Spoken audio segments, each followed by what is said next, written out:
All right, welcome in everyone. It's time for our sports and leisure history look back episode. Great to have everyone here. We're going to be looking back at history from the week of June 1st. And as always, I'm Jeff Klein. And as always, I want to welcome in one of the greatest sports minds in the land of podcasting, my good friend, Clayton Hamilton. How you doing, Clayton? Excellent, and now nervous that there's a lot to live up to with that intro. I'm just a dude. Just a dude. That's what makes you so great, 'cause you are just a dude. And I put you up there, but you never put yourself up there. You just you keep it even. So I appreciate that about you. Before we get into the history, I wanted to talk about some of the sports from this past week because I always like to point out, as you do too, when we actually are witnessing history unfolding before our eyes. And we had the Belmont this weekend. And Golden Tempo, winner of the Kentucky Derby, and Sherry DeVoe, the first female trainer to win the Kentucky Derby, they won the Belmont. So pretty exciting. Did you catch that race? I did. I saw the Belmont. What a great stretch run. Oh, It yeah. kind of looked like it was going to be a little bit too much for Golden Tempo to make the catch. But once he saw the other horse in the eye, it went right past him. And what a great stretch run, and what a way to finish out Belmont at Saratoga. It should be back at Belmont Park next year at Big Sandy with a 3-furlong turn and a 1.5 miles where it belongs. Yeah, so Golden Tempo sat out the Preakness, right? Correct. So, I guess the natural question is, do you think they would have had a shot at the Triple Crown if they ran the Preakness? Tough to say. Preakness is the shortest of the three, and this horse had a whole lot left at Yeah, a mile and a that's quarter, which is what they ran the Belmont at this year. The Belmont's traditionally a 1.5 miles. So this is these past 3 years at Saratoga, it's been 1.25 miles. So it's a little different animal than had they been at the actual Belmont. But I think it would have been, the Preakness is always the toughest one to win because it's a 2-week layoff and it's a shorter distance than the other one. So they probably made the right decision. The big question now will be is, does this horse come back and run the Breeders' Cup Classic this fall and really try to shore up Horse of the Year honors? Yeah, in some ways, I kind of like how it all ended up with the mystery and the conversation around, what could have been, because it makes for such great conversation and sports talk and kind of thinking about the possibilities. But just really impressive, really happy for Sherry DeVoe, really well earned, and really sort of putting her stamp on history there. It's really exciting for her. Also, a lot of college baseball going on, super regionals. Have you been a lot of games to watch? But unfortunately, USC got knocked out. But Cue Country Roads, Jeff. yes, West Virginia, baby. The Billies. The Billies are going to Omaha. I had a feeling you were going to break out the West Virginia. Woohoo! So, yeah, pretty exciting. I know you've been watching a lot of games to try to keep track of, but I know you've caught a fair number of them. Anything standing out? Any players, teams? Well, one of the things that's crazy is that it really is, for all of the naysayers that were whining that there were too many SEC teams in, one whole half of the bracket is SEC. Yeah. They did really well in the super regionals, and one whole side of Omaha is SEC. So we're going to have an SEC team in the final, no matter how it shakes out. It's impossible not to. And then Ole Miss is going to be on the other side with the Big 12 in West Virginia and the Sun Belt in Troy and the ACC in North Carolina. So I'm really think it's going to be fun to see how not only that SEC bracket holds out, but can Ole Miss make it through the other three? And boy, I sure would like to see this West Virginia team give it a run, because they are fun, and I know that Morgantown is taking over Omaha. So what a great place to be. I wish I could be there. It'd be a blast. I always thought college baseball is interesting because college football and pro football, they're pretty prominent in college basketball and pro basketball, but you don't really get the same with college baseball that you do with pro baseball. It's always such an interesting thing that it sort of falls by the wayside, but it's really exciting. I mean, if you like baseball, it's riveting TV. It's exciting. It's a little different with the aluminum bats and some of the sort of the culture around college baseball is a little bit different than you see in the pros, but it's great. I encourage everyone to check out some college baseball, even if you don't really have a rooting interest. It's just fun to watch. Yeah, I know. I wish I had more time to watch it during the regular season. I just, there's only so many hours in the day, and I have so much to cover that it just ends up getting pushed back. But I always try and carve out time for the Super Regionals and the College World Series. So, give it a nice little 2-3 week run during the tournament to be able to focus on it. And it's fantastic. But what a great weekend all the way around. You remember you mentioned the Belmont, but it was a huge weekend for women's sports. Yeah. And I spent a lot of time on that this weekend. Congratulations to Nelly Korda with her U.S. Open win. She was 7 shots back, Jeff, at the cut, and had a huge Saturday and a huge Sunday and a monster putt on 17 to birdie and stay out of a 3-person playoff. So it was great. It was great to see them at Riviera. What a fantastic golf course that is, and looking forward to that being the Olympic course in 2 years.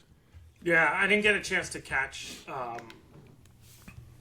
tournament, but I was keeping up with some of the updates and some of the scoring and just a lot going on. Anything else catch your eye this week? There were 2 first-time winners at Roland Garros at the French Open. Yeah. So Alexander Zverev of Germany, he got his first. He was the list of greatest player to not win a major. He knocked that off. And Mira Andreeva out of Russia, she got her first in a super topsy-turvy Roland Garros, where all of the top seeds were out, and she was left standing. But good for her, though. She earned this one because she's played so well during the clay court season in all of the tournaments leading up. She was really building to this, and when she got in the final, she kept it all under control and was able to come out with the victory. And so that was pretty cool. And then there's another big one, an upset. I don't know if you saw this. I think everybody in Stockholm saw the upset of Mondo Duplantis, who lost his first pole vault event in 40 meets.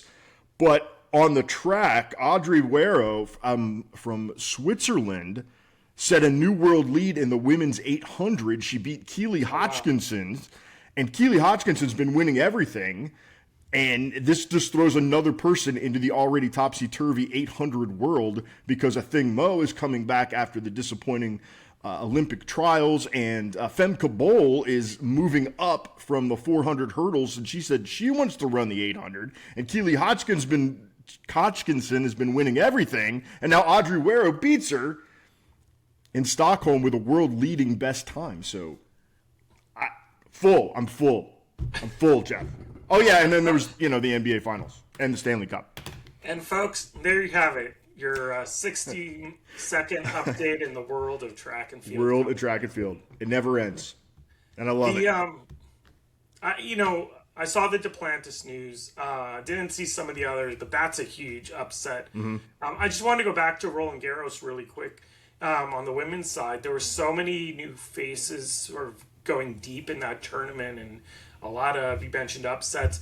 And we'll see what that turns into in the future, but something to keep in mind is, do we see kind of a shuffling of who's going to take the mantle in tennis in the future? Sabalenka is obviously still at the top, but it's interesting. A lot of new personalities. It is. There's a lot of people to pay attention to, but it's also, to be cautious and not get too carried away, because it is Roland Garros. It is clay. It is where strange things happen.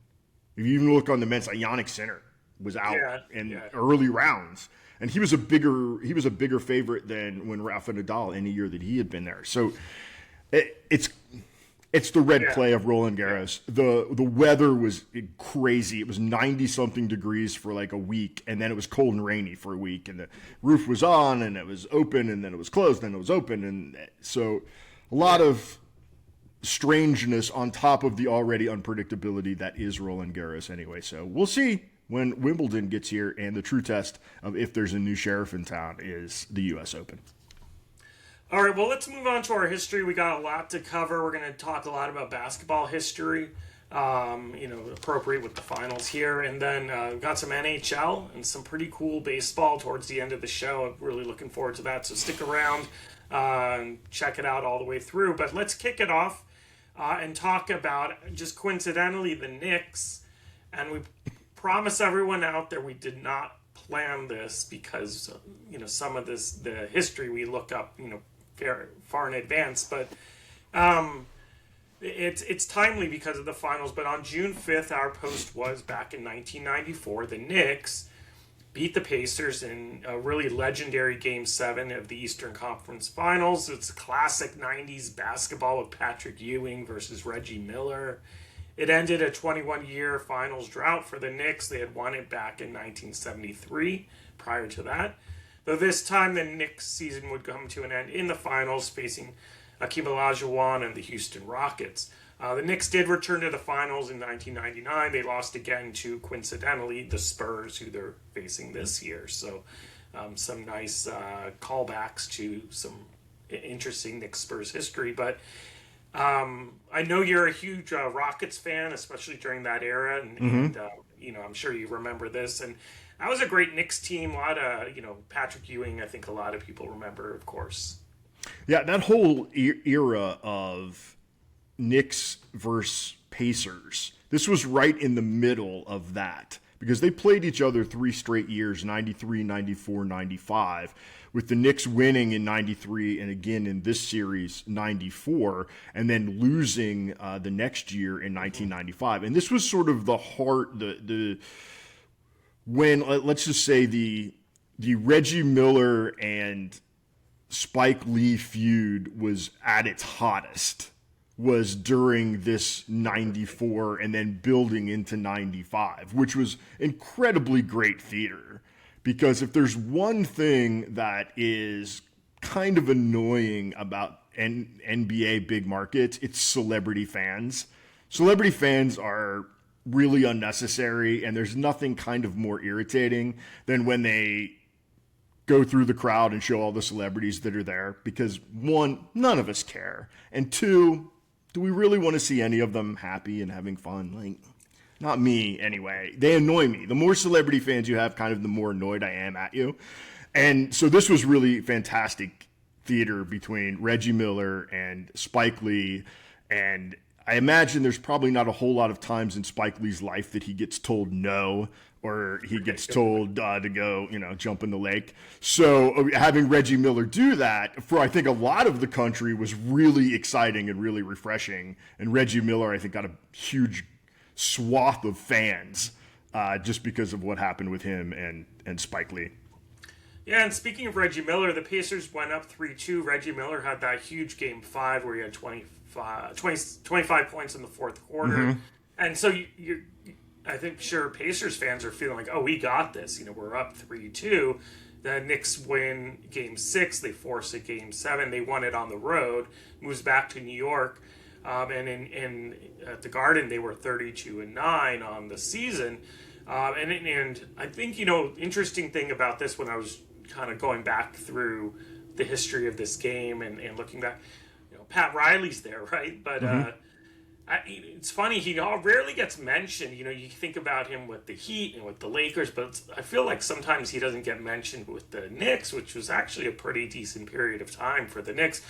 And he had a very physical, slow-moving game, and that the Knicks even trailed at the half during that Game 7. So it's interesting is you feel like the Pacers kind of let this series get away from them, right? They did, because if you go back to, Game 5, and that was really a game that the Pacers stole, right? That was Reggie Miller, 25 points in the fourth quarter.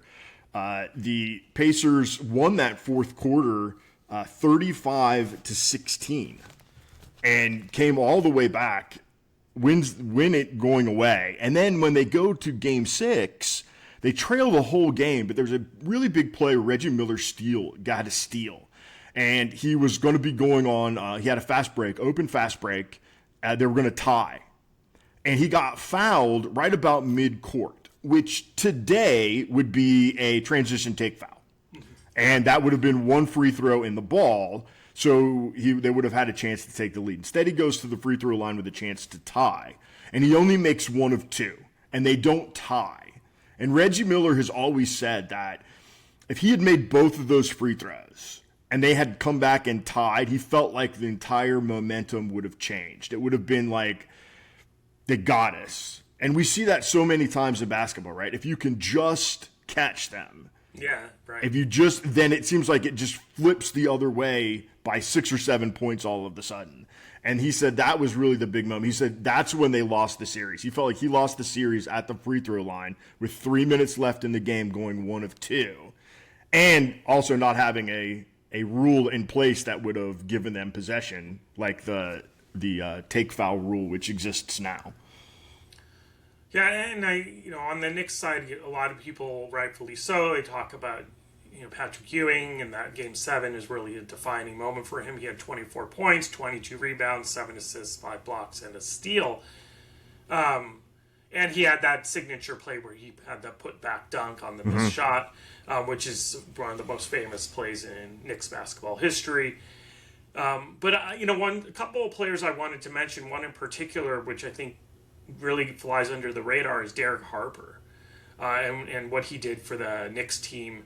He was brought in mid-season to stabilize the point, and he was played great defense on the perimeter, and he was someone who really didn't get rattled in the game, and that was something that I think the Knicks and Pat Riley really felt that they were missing. And so while it was definitely Patrick Ewing deserves all the accolades. I mean, he was amazing in that game.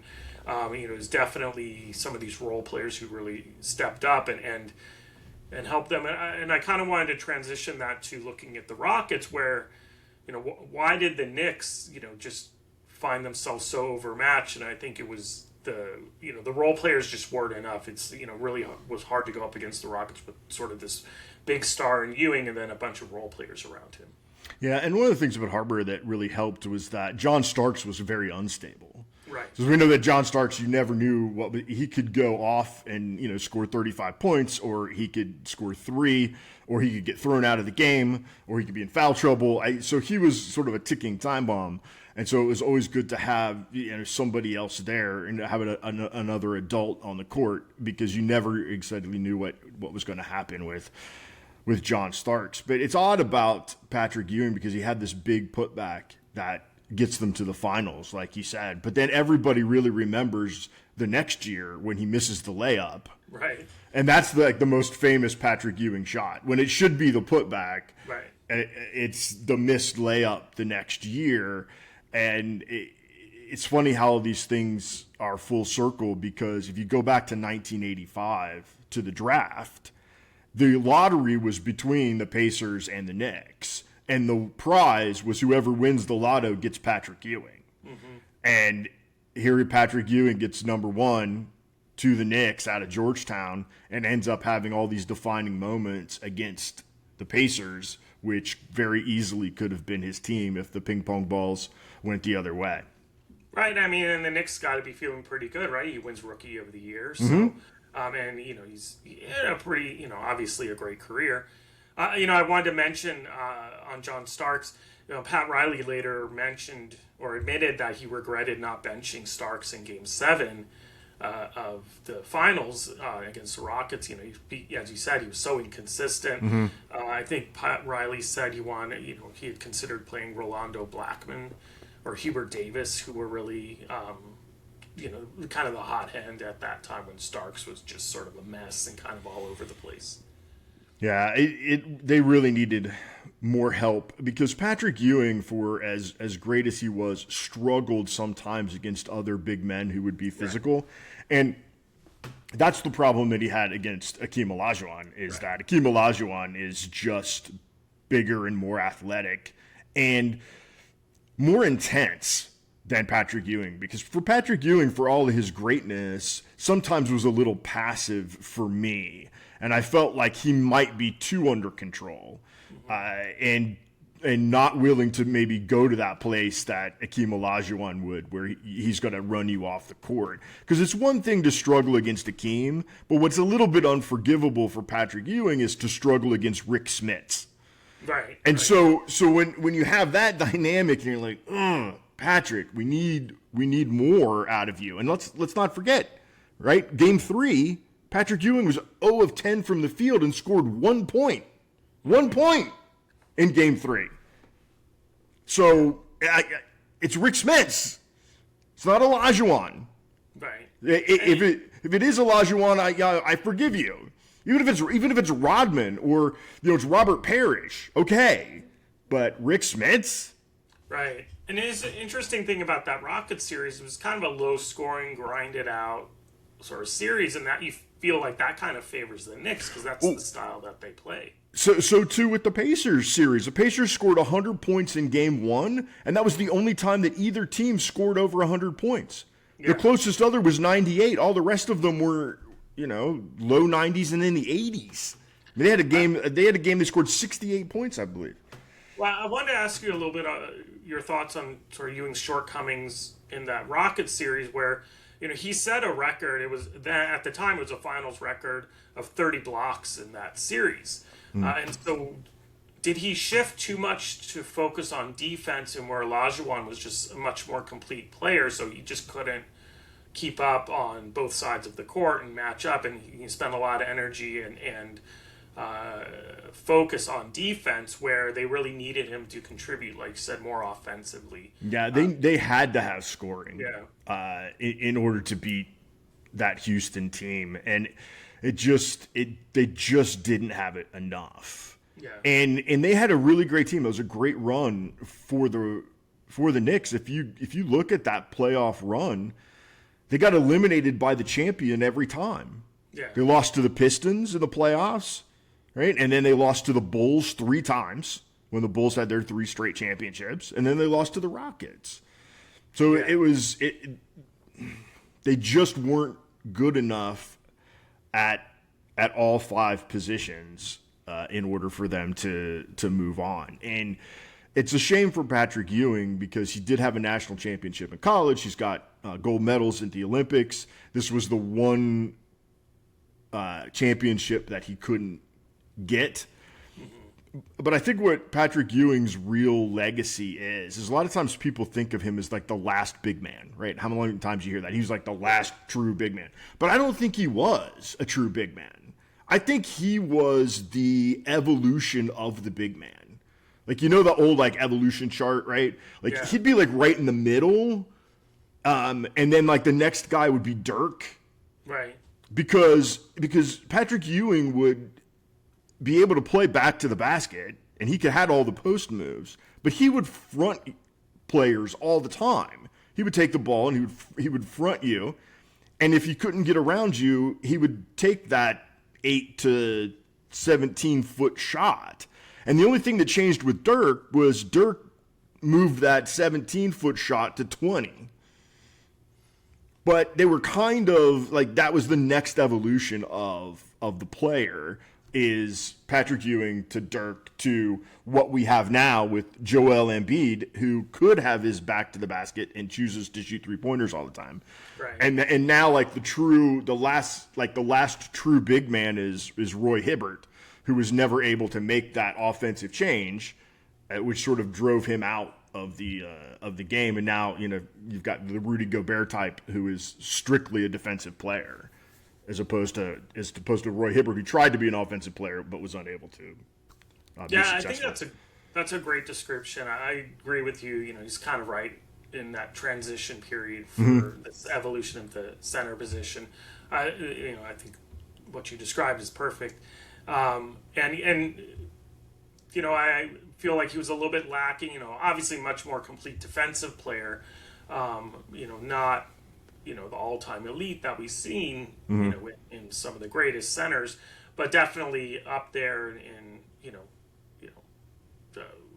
very respectable numbers, very respectable skills on the court. But on the offensive side, just, a lot more lacking and not enough he didn't bring enough to the court, and it was hard. It's hard to build around that, especially if you need someone like Patrick Ewing to really be dominant and take over in a lot of games, not have sort of those one or two games where he really goes off, and then the rest of the games are sort of mediocre on the scoring side.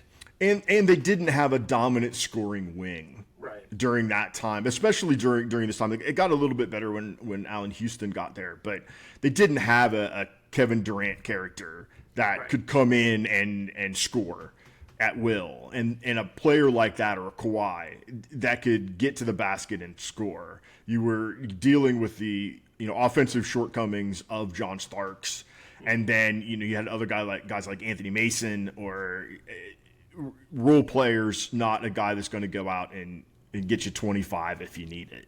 And that was really what the ultimate undoing of the Knicks was, and why probably people forget a little bit about Pat Riley there, because he didn't get his championship like he did with the Lakers and like he did with the Heat.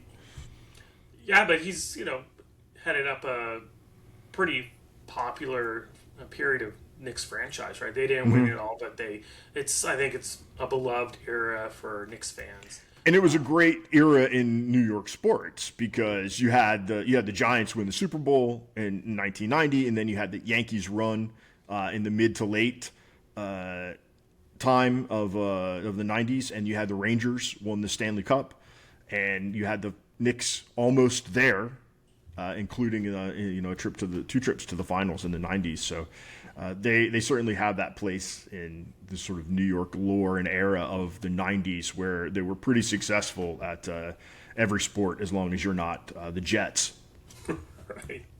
That's every year, right? Yeah, well, pretty much. Although, hey, the Jets, they did get to the NFC Championship game. That's true. One year. That is, Okay, well, let's talk more about 90s basketball, because this is about the Seattle Supersonics. I love the Sonics. Love them. Everyone loves the Sonics, right? They were just such a likable team. And it's another classic Game 7. This was on June 2nd, 1996. Seattle, led by Sean Kemp and Gary Payton, beat Karl Malone and John Stockton of the Jazz. Game 7 of the Western Conference Finals. They advanced to the NBA Finals, and like the Knicks, their first return to the finals since the 70s. They had but unfortunately in the 90s, they had run into, this year, was Michael Jordan and the Chicago Bulls, which they lost to in 6 games. A lot of people talk about Sean Kemp, great player, fun player. I think a lot of people really liked his game, liked watching him on the court. But the glove doesn't seem to get as much attention, I feel, and he seemed to be the kind of the most important piece, or at least the 1A, and I would think Kemp is sort of 1B. What do you think about that? You think he gets overlooked? I do think he gets overlooked. Part of it, excuse me, probably has to do with the fact that the Sonics aren't around anymore. Yeah. So he doesn't get celebrated by Oklahoma City, and there's no one to celebrate him in Seattle. And he didn't have that big of a mark in the other places that he played. He did get a championship in Miami, but he was sort of a bench role player. Didn't have that much of an impact as a Celtic. So I think he gets sort of lost by what happened in the end part of his career. And the fact that the Sonics didn't win a championship and don't exist anymore, that is a problem. But I have a feeling, though, when the NBA expands and they go back and the Sonics are recreated, which I really think will happen, that there will be a tremendous amount of Gary Payton everywhere when it comes to the Seattle franchise. But he was the heart and soul of that team. Because Sean Kemp, you talk about wackadoodles, Sean Kemp was a little bit of a wackadoodle. Yeah. You didn't quite know what he was going to do. A great player when he was there and when he was focused and dynamic, but I said still a little dodgy about what might actually happen between the lines. But Gary Payton was always going to be there, and I don't think it's a stretch. I think the people that are right that say, greatest defensive point guard in the history of basketball, only point guard to win Defensive Player of the Year. Yeah. So I don't think it's overblown when you look at the way he played and ultimately his stats by the time he retired. That's a perfectly fine moniker for history to give him. Yeah, I didn't know that until I looked up a little bit more information on him. Maybe I knew it before, but I forgot that he was the only point guard to win that award in the 95-96 season. I wanted to sort of throw a statement at you and see if you agree with this. Outside of Jordan, what Jordan meant to the Bulls, was Gary Payton as important to the Sonics as any player was to their team when it comes to contenders? Yes, easily, and especially in that era. Yeah. Because if you just look at what was Seattle defensively prior to Gary Payton, and the year before he got there, they were 15th in steals and they were 13 in opponents' turnovers. And some of that has to do with Bernie Bickerstaff being their coach and not having a player like Gary Payton. But he gets there, his rookie year, they go from 15th in steals to 2nd in steals, and they go from 13 in opponent turnovers to 4th. And part of that's Casey Jones, and a lot of that is Gary Payton. And then by the time you get to George Karl, George Karl is much more of a defensive-minded coach, and they did very well under George Karl. They went to first in steals, and they went to first in opponent turnovers. And all of that has to do with some of it being the X's and O's, and a lot of it being that X and that O is Gary Payton. Yeah, and Karl has said that he kind of rused not using Gary Payton in a more defensive role on Jordan during that series. So he puts Gary Payton on Jordan in Game 4, and they win Game 4 and 5. And when Payton started guarding Jordan, Jordan's efficiency took a nosedive. He dropped down to sort of the low 20s or so in points. So they win, they're fighting for their lives in that series. They lose in 6 games, but they did win. They pushed the series out a little further. They won 4 and 5 and had a chance in Game 6. I think also injuries to Nate McMillan really hurt that Seattle during that series as well, because he really complimented Gary Payton well. And that was the worst offensive output of Michael Jordan in any of the 6 finals. He was averaging over 30 points and shooting over 50% and all the rest of them. And he was 27 and 41.5% shooting against Seattle. And so a lot of that had to do with Gary Payton. But the one thing that when I think about Gary Payton that it gets overlooked is just how good of an offensive player he was. Mm-hmm. And everyone just thinks of him as being, he's the glove, he's the defensive specialist. But he's not just a 3-and-D guy, which we have now, or he's not a guy like Jose Alvarado, who is basically a defensive pest, or Marcus Smart, who's a defensive pest. Marcus Smart will give you a little more offense than Jose Alvarado does now. But Payton was, he was 16 points a game. He was going to get you 4 boards. He was going to get you 7 assists in a game. And when it came to the playoffs, he was almost 21 points per game in this series against Utah. So when it really came down to it, it was he was getting you a lot of offense and a fair amount of that, yes, coming off of transition and fast breaks because of the steals, but points are points, and he put it in the cup. Yeah, and I think he had a stretch of about 7 or 8 years in a row where he was placing, top 9 MVP voting. You don't get that for just being a defensive specialist. You're doing it on both sides of the ball. I think also his ability to kind of read the court, lead on the court, and be that sort of director and be the sort of offer that de facto coaching ability on the court, and then his ability to get back, you shoot and then get back to the run down the court, and his defense allowed him to really give them really an extra sort of push when they, if the opposing team rebounds and is dribbling up court. Yeah, and he was good at getting some of his other teammates involved. This whole series with Utah was billed as Stockton and Malone versus Kemp and Payton. But what really decided these games were the games that Utah did well. It was because Jeff Hornacek and Brian Russell and Antoine Carr would outplay Detlef Schrempf and Hersey Hawkins and Kendrick Perkins, and the other way around when Seattle would win. And, a guy like Detlef Schrempf could go 7.7.6, 29. So finding that guy was going to be Detlef Schrempf. That night was going to be Kendrick Perkins, was going to be Hersey Hawkins. That could be the third piece to the Sonics, was something that Gary Payton was pretty good at doing. But it was fun going back and looking at the highlights on that. What was really my favorite part of the whole thing is that it was Greg Gumbel and Bill Walton on the call for NBC, and it was just a reminder of how far superior Greg Gumbel and Bill Walton is to what we're currently getting on a nightly basis when it comes to the finals now. Yeah, that's for sure. Okay, well, I want to keep moving with another basketball history post, also from the 90s. Got a little theme going here this week. And so this was on June 4th in 1997. It was announced that the Rockets would play the Mavs in Mexico City in the following season. That game occurred in December of 1997. We're so used to the NBA being a global game now, but back then that was kind of a novel thing. So is this the start of globalization of the NBA?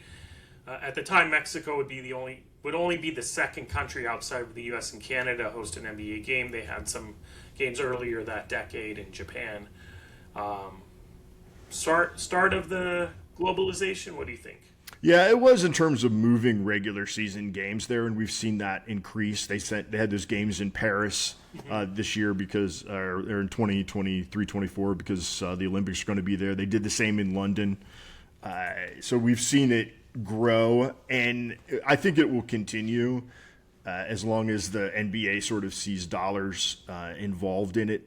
The NBA has already grown with their creation of NBA Africa. And so they have that league, which is not just beholden to one country. It's like they're taking the whole continent, and there's teams all over that have played in an NBA style. That's a development league, not just to build fans, but to find players and whatnot. So we'll see if it continues. What I like about what the NBA has done a little bit more than maybe what the NFL has done is that they've moved it around a lot. And gotten other places involved where the NFL seems very set on we're going to kind of do the same thing all the time. Right. And I understand the NFL is expanding to a couple of different places now, but for so long it was just like, we're just going to London every year, and it's the same as it was last year and the same as it was the year before. And, we've seen hockey do this. Like hockey is like, oh, we're going to have the outdoor game. And then they jumped the shark and they overdid it. And then instead of just having one event a year, which was great and everyone paid attention to it, and then they started having 3 and 4 and 5 outdoor games a year, and they burned through every great venue that they could have, and now nobody really cares all that much outside of the market that it's in. So the NBA, I think, has been the smarter of the groups in terms of getting other places involved. There's a couple of places I would like to see them go that they have not yet, and I hope that they do. Like, it would make sense to me to send Nikola Jokic and the Nuggets to Serbia and have them play a game there. That seems like that would be a really, really smart thing to do. We'll see if they do it. I think that's what's helped the NBA is they have these marquee international players that sort of are the focus of specific teams. I mean, Wemby obviously is the biggest example of that right now. Mm-hmm. And there's, I think that's only increasing because the game is become so global, and you have to imagine part of the NBA's approach and has maybe produced some of these international players, or at least contributed. And so they have a 3-pronged approach with their strategy. One is grassroots participation, which is like NBA academies and junior academies in these countries, and then live games abroad, and then also the media content to go with it. And I think the developmental approach that they've taken at the pro level, where they send players out and they can develop in those leagues and then come back to the NBA. But also at the junior level probably really helped to develop at least some of the talent. Offhand, I'm not sure which stars went through a lot of that. But, you get a lot of complementary players who really add to, the rosters throughout the NBA that you see. What I would like to see them do is be as involved and engaged domestically as they seem to be internationally. Right. Where they're like, oh, hey, wouldn't it be great? Let's have a game in Mexico City and let's, develop the NBA there. But I would also like to see them make the NBA accessible to parts of the country that do not have access to an NBA game, where it might take 5 or 6 hour drive to get to an NBA game. Like, why not put on a game a year there and link it to one of your NBA charities and make it a to-do and an event, and clearly don't make it the same place all the time, but move the game around a little bit? Like, could you imagine if they played in Lexington, Kentucky, right? The home of Kentucky basketball. Huge fan base that's there. You take Toronto with Anthony Davis, and you take New Orleans with Zion Williamson, both Kentucky guys, and you bring them both back to Rupp Arena to play an NBA game at a 24,000-seat venue. It's not like this is a small venue. Right. 24,000 seats is a lot of tickets to sell in Kentucky, in a place where it takes a while to get to any other stadium. I mean, what's the closest ones? You got Indianapolis, you got Cleveland, Washington, D.C. Like, those are like the 3 closest ones if you live in Kentucky.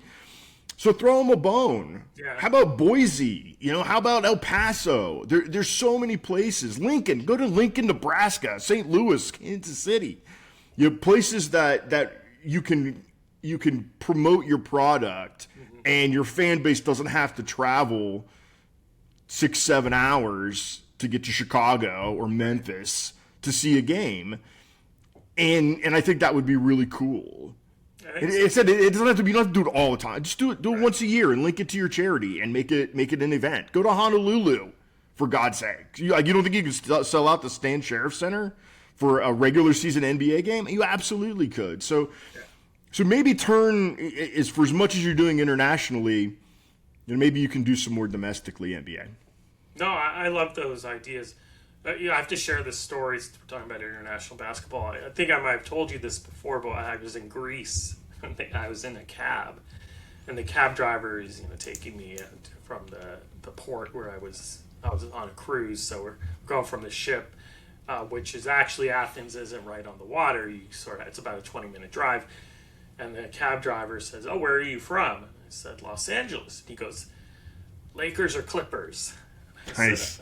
I said, "I'm a Clippers fan." And he's like, "What?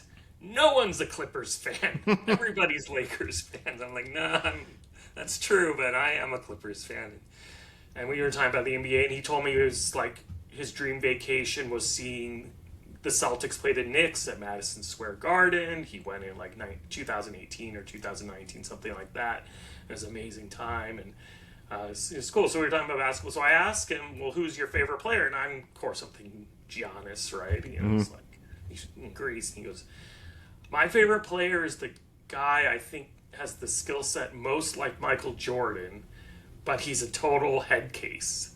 And I'm like, so he's like, he'll never be as good as Michael Jordan or even close because he's such a head case. And I'm like, ooh, it's like, totally threw me for a loop. And I said, "Who are you talking about?" He goes, "Ja Morant." And I'm like, okay, this is a global game. If this Greek cab driver is a Ja Morant fan from Memphis, it's like, wow, that shows how global the NBA's gotten. So I thought that was really interesting. And I would argue all day with him that Ja Morant is more Derrick Rose than he is Michael Jordan. Yeah, he'd probably love that conversation. We should go to Greece and find I will. I'm going. I'm headed there.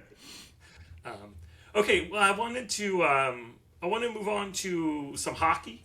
We did have a couple hockey posts. We're going to talk about both of them right here. Since just like basketball, right, it's Stanley Cup time, so we're always going to get some hockey history during this time. Go Knights, go!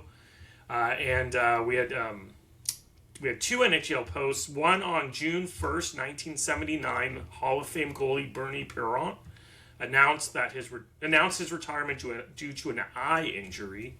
He played most of his career and is best known for his time with the Flyers. He won 2 Stanley Cups, the Vezina Trophy, which is awarded to best goalie, the Conn Smythe Trophy for MVP in the Stanley Cup Finals, and he won those in back-to-back years, the 73-74 season and the 74-75 season.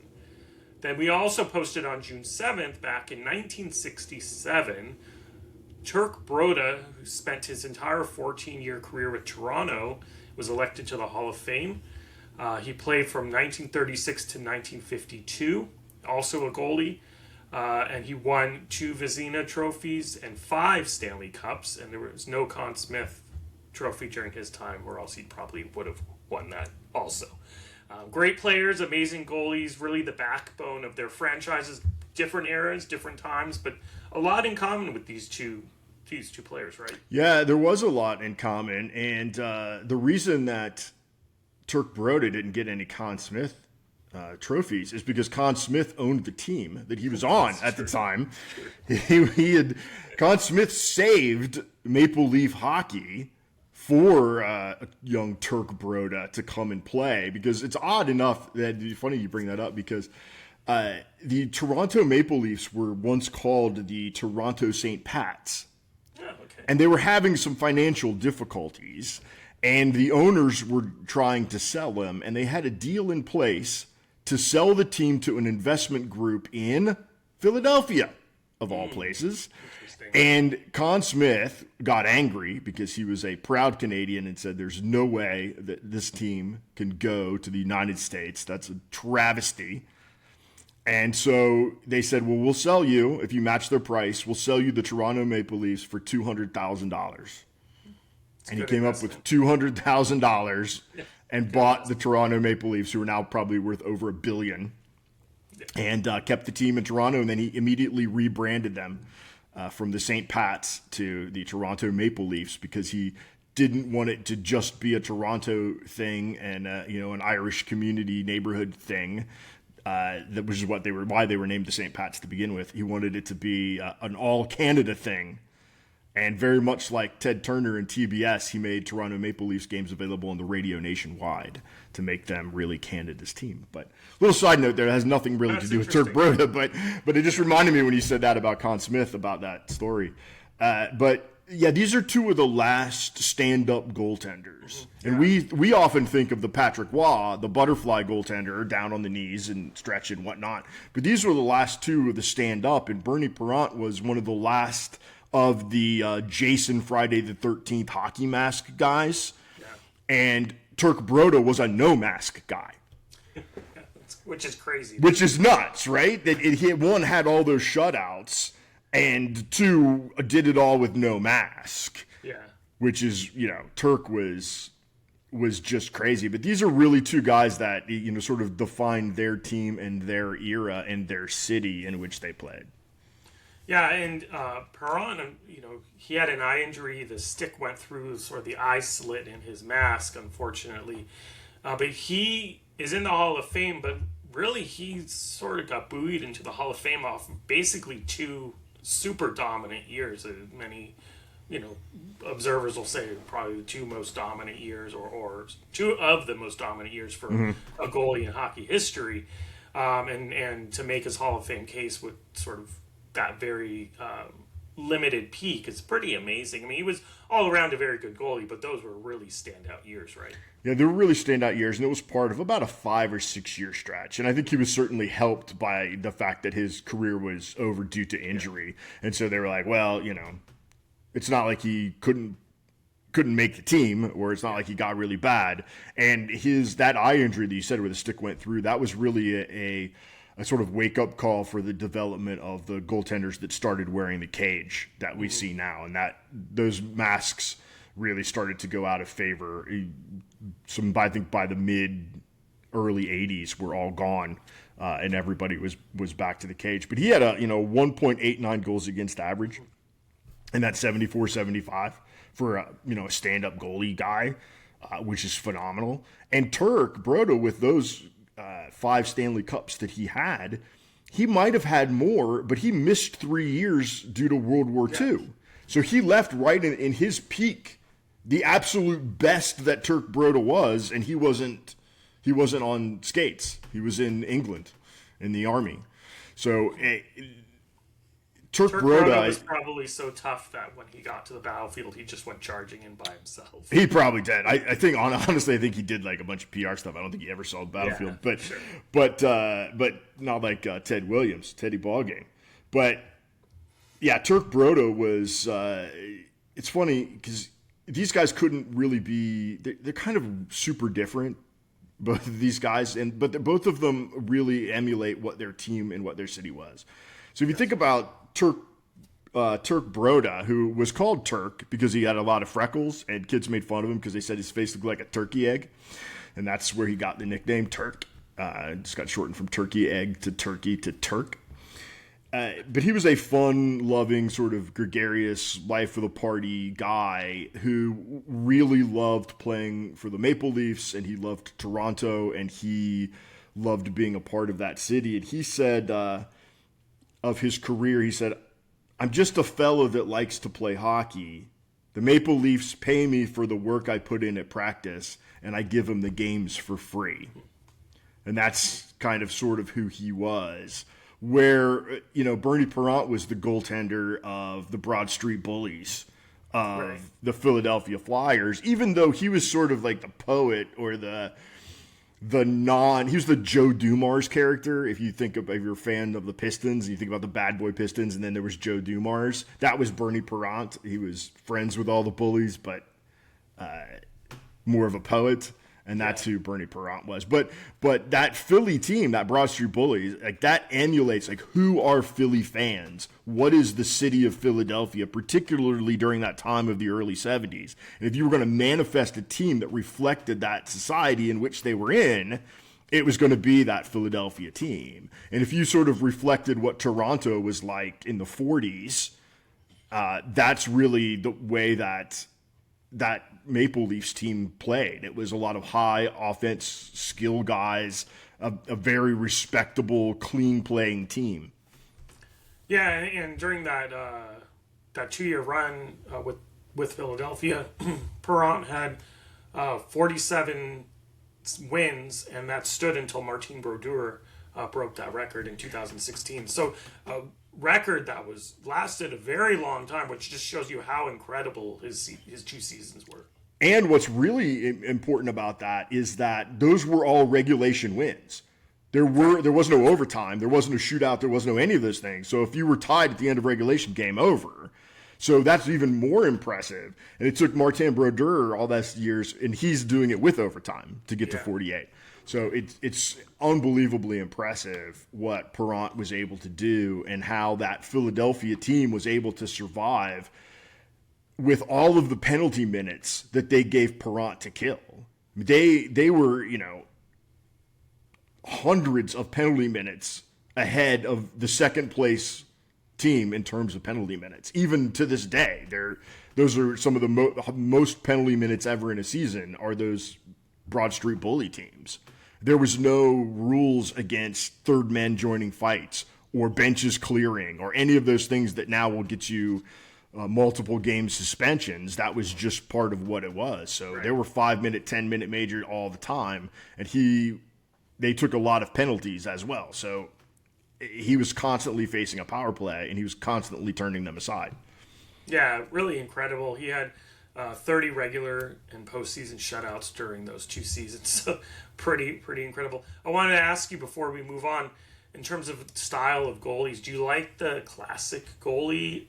Do you like that style, or do you like sort of the more modern butterfly? I'm more of a butterfly guy, and I think it's really necessary now, given the way that the sticks are curved and the speed of the game and the flexibility of these guys. But it is kind of funny when you watch an old tape just to see the stand-up, especially somebody like Turk. And I understand if you don't have a mask, I'd be a stand-up goalie too. The last thing you want to do is get down and take one on the noggin. But it's always kind of fun to see the old stand-up guys and just to see how small their equipment is. Yeah. What was really funny is that Conn Smythe had gotten an argument with Turk because he felt like Turk was getting fat and slow. And so he put him on a diet, and so he was going to bench him. He had a 400 something consecutive games played streak. And Conn Smythe said that you're too fat and you gotta get down. He was weighed 192 pounds. Like 192 pounds is too fat. Like these goalies are 210 now, 220. And so he said he had to get his weight down, and they were going to do this public weigh-in of him. And reporters were interviewing his wife about like what he was fixing him to eat, and was Turk going to make it to the weigh-in? And eventually he did, and only missed the one game, but. Yeah, it's just a funnier time. Like, could you imagine an owner now coming out with a weight requirement, like a national TV, and people shoving microphones in the guy's wife's face? And what are you making? What are you cooking your bacon with? What are you cooking your pancakes with? Well, now he would have a podcast and TikTok, and he would talk about his meals every day. Oh yeah, for sure. He'd probably get a sponsor. They'd be like, "We're going to be the official weight loss of Turk Brody." Yeah. Okay, let's move on to some baseball. We have a little time left here. I want to talk about a really seminal figure in baseball history, Big Bill Gatewood. On June 6th in 1921, while pitching for the Detroit Stars, he threw the first no-hitter in Negro National League history. He beat the Cincinnati Cuban Stars 4-0. He saw success the prior year going 15-5, but in 1921 he finished with the record of 6-7, and he didn't really post much winning. The remainder of his career, he did not have a winning record in any season that followed after that. However, he's extremely important as a mentor because after his playing career, he managed the St. Louis Stars and the Birmingham Black Barons, where he coined one of the best nicknames in baseball history, Cool Papa Bell, and he taught Satchel Paige his famed hesitation pitch. And I know you're someone who knows a fair amount of baseball history. Any thoughts on Gatewood and sort of his place in history? I wish that we had better records when it comes to the Negro Leagues, because there are so many stories of guys, but you never quite know how good they are. And their timelines all overlap in the amount of teams that they were on. You might play for 3 or 4 different teams in a year, and then there's a league and it's gone the next year. And so keeping the timeline of these guys sometimes is difficult. And I really hope that one day I get to go to the Negro League Hall of Fame in Missouri, because it just seems like a pretty cool place where they might have a lot of this information. But what I like about Bill Gatewood is I feel like he could be the poster child of the Negro Leagues, because it seems like every story that you hear about him just gets bigger and bigger and bigger in the retelling. It's kind of like that. It's kind of like that scene in Braveheart where the guy's like, right. oh yeah, I'm sure he's 8 feet tall, and he shoots fireballs out his butt. Like by the time you get to some of these guys' stories, but you're always like, well, I wonder what was real in it. But I thought it was cool that he threw the spitter and he threw the emery board pitch. Yeah, Emery. Because remember the emery board. Remember with Joe Niekro, when Joe Niekro had the emery board when he was pitching with the Twins, and they came out to see if he had anything with it, and he took it in his pocket and he flipped it out, and it ended up hitting the umpire's sleeve. But yeah, he used to throw that, and he used to keep bottle caps in his glove and in his pockets, and he would nick the ball with a bottle cap, because the bottle caps have bottle caps have the little metal triangle point on them, and so he would nick the ball that way. And I said, it wasn't illegal at the time. Spitballs and scuffing and all that sort of thing was just part of it. But I would like to have known. I'd like to be able to find out or know more about him, because it's pretty hard to find information on him. Yeah. Well, for anyone out there who's looking for stats on Negro League players, Seamheads is a great website to go to. So, and per Seamheads, he threw 1,055 innings. His record was 55-59. He made 119 starts. Some games he didn't start. He pitched in 178 games actually, but he did play for 15 to 20 clubs, because, like you said, they kind of barnstormed around, and they, would play multiple teams in the year, and it's just some really fascinating history of sort of like, even when you get into some of the pros that you see made it to MLB, and when baseball was still segregated, a lot of those guys played in the off season in other countries or in just kind of barnstorming around with some of the Negro League teams. I think the really interesting thing about Bill Gatewood is that he, I think he had more success as a mentor, and I think it really shows the value of how some guys really transition into their place in history is not so much what they did on the field, but they can explain it a lot better than they can actually do it. And I think we see that in a lot of sports, how some of these great players, they can do it, but they can't always explain it, right? There's that famous story about Wayne Gretzky showing all the young players, like, just do this, and he does some amazing, weaving on the ice and then shooting and scoring, and everyone's like, I can't do that. But I thought he's a really good early example of taking what he learned and becoming a manager and really helping some, the tree of Bill Gatewood really expands pretty far in MLB. Yeah, I just remember what Jack Black says in School of Rock, right? Those who can't do, teach. And those who can't teach Jim. That's right. What's really kind of neat about Bill Gatewood is that he was, when he was born, James Garfield was president. Just think about that. Like, we're doing this day in sports history with somebody who was born when James Garfield was president. And that team that he beat in Cincinnati was no slouch. Because I'm going to give you 3 names, Jeff, that were on that team. Valentin Drake, Bernardo Barrio, and Benvenido Jimenez. They were all on that team. All 3 of them are in the Cuban Baseball Hall of Fame. Valentin Drake was the best hitter in the 1924 season, where he hit 389. And Barrio was the batting champion in 1922, the next year, where he hit 401. And Bienvenido Jimenez once had a baseball card that auctioned for $332. Interesting. So there you have it. I wanted to also mention, it's worth mentioning that he actually had a second no-hitter at age 45 in 1926 as well, Bill Gatewood. His career, you talked about being born when James Garfield was president. He pitched from 1905 to 1928.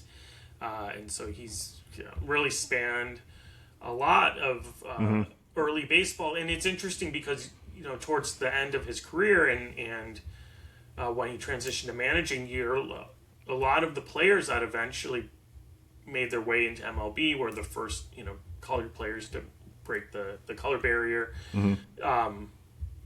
Were probably early recipients of a lot of the coaching and mentoring that he did, or at least, he maybe mentored someone that then kind of worked out with some of those other players that, Larry Doby possibly, and players like that. So it's just interesting to see about that early history and how everything is interconnected. Yeah, and he's listed as a pitcher, but he was also a pinch hitter, and he also played in the outfield sometimes, and he also coached the bases, and sometimes he managed, and sometimes you did what you had to do in those circumstances because a lot of hats needed to be worn. But it's an interesting time in baseball, and like I said, it's just a shame that we didn't get to see how good some of these players really were that were in the Negro Leagues, and how good some of these players were that were in the major leagues. That we'll never know. How well Jimmy Foxx could have done against some of the pitchers from the major leagues. Like, maybe Jimmy Foxx was even better than we thought he was. Right. Or, a Kupapa Bell or any of these guys that it was robbed, both groups were robbed of playing each other, and that's unfortunate. Yeah. Okay, well, let's close out with a really fun baseball segment. On June 3rd, back in 2017, so not a little bit later than Bill Gatewood's era, but 2017, we had a record 7 Grand Slams on the day. Most notably, Albert Pujols when he was with the Angels, and then Kyle Schwarber when he was with the Cubs. There were 2 that had hit Grand Slams. But also we got one from Matt Adams, Ian Desmond, Travis Shaw, Chris Taylor, and Mike Zunino. A bunch of regular who's, right? Yeah. It spans the all walks of Yeah. baseball, from Pujols' 600 to Mike Zunino hitting a career 199, That's making right. the That's list. right. And the fact that was Mike Zunino's only Grand Slam in his career was that on that day. It's interesting actually. When you start looking into these numbers and what happened on that day and who was involved, it's interesting because you have Albert Pujols has 16 Grand Slams in his career. He's 7th all time. A-Rod has the most at 25. Then Kyle Schwarber has 9. And he may add to that since he's still playing. He's hitting quite a few home runs this year. And then everyone else has 2 or 1 in Mike Zunino's case, except for Chris Taylor. Chris Taylor has 6 Grand Slams in his career. In fact, he's the only player in MLB history to hit a Grand Slam in his very first home run and a Grand Slam in his 100th home run. Wow. Which is pretty interesting. What that tells you is that nobody's afraid to pitch to Chris Taylor. That's what it tells you. That they're just not. What I thought was interesting about this list of fellas is, right, you have all these guys that are on the list, and none of them made the All-Star team that year. The only person that made the All-Star team was Irvin Santana, who gave up the Grand Slam to Albert Pujols. Interesting. What? Irvin Santana was on the Twins that year? Okay. Yeah, and then he made it to the playoffs, and they played the Yankees in the one-game playoff. That was the one-game wild card era. Remember the one-game wild card era? Where no series. Right. Yeah. It was just one game. Yeah. So they played the Yankees in the playoffs, and he got home runs from Eddie Rosario and Brian Dozier and had a 3-run lead going into the bottom of the first inning. And he ended up giving up a 2-run homer to DJ Gregorius and a solo home run to Brett Gardner.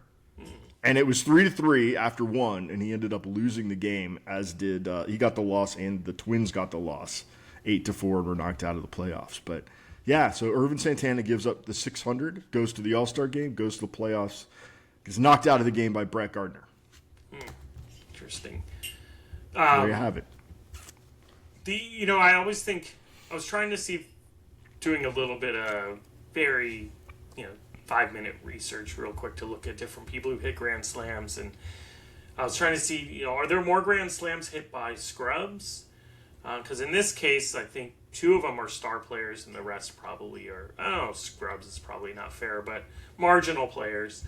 Because a lot of Grand Slams are just luck, right? You have to have enough players in front of you, which is surprised me with Albert Pujols because he spent a lot of years on the Angels, which didn't always have a lot of players on base ahead of him. So I actually haven't looked. I wonder how many of those 16 came with the Cardinals. But either way,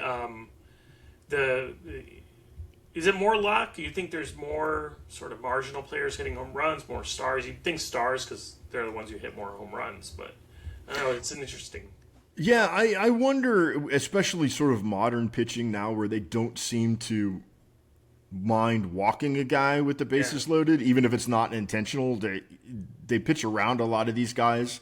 And so I wonder if because they do pitch to guys that they think they can get out, like Zunino and Travis Shaw and Chris Taylor, who are on this list, those are all guys that you're telling your pitcher, do not walk this guy with the bases loaded.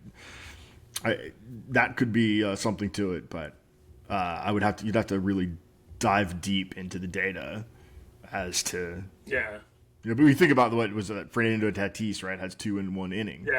Now he's the only one that did it, but how many people have even come up with the bases loaded twice in an inning in their career anyway to even have a chance at it? And if they did, how many people had more than 1 or 2 chances in their life to do that, if that?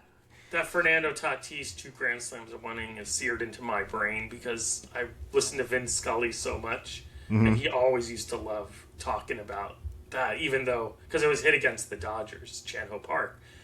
So anytime the Cardinals played the Dodgers, Vince Scully always worked that story in there when they were bases loaded. But I was trying to look up some sort of maybe the most famous Grand Slams in history. There's a lot of them, I guess, to take your pick. But Babe Ruth had the first ultimate slam in 1925. So the first walk-off Grand Slam in baseball history. Which I thought was interesting. So there you have it. Grand Slams. Yeah, Grand Slams. And hey, they Grand Slam is so culturally relevant, Jeff, that it made its way to golf and tennis and That's right. cycling, even though cycling only has 3 in the Grand Slam. But Yeah. and women's golf has 5 in the Grand Slam. But still, it's there. Baseball is transcendent. Well, we're going to hit a walk-off and close out this show. I want to thank you for joining me as always. Such a great conversation. Really enjoyed talking about everything with you today. So make sure everyone out there, you follow along. Subscribe to our YouTube, comment, share, subscribe to our Facebook and Substack. You can find us all at Sports and Leisure. And as always, as much as we love talking about the history, we love sharing it even more. So please share it. All right, Clayton, catch you next time. Catch you next time, Jeff. Get ready to get plenty of country roads sent your way. West Virginia. West Virginia.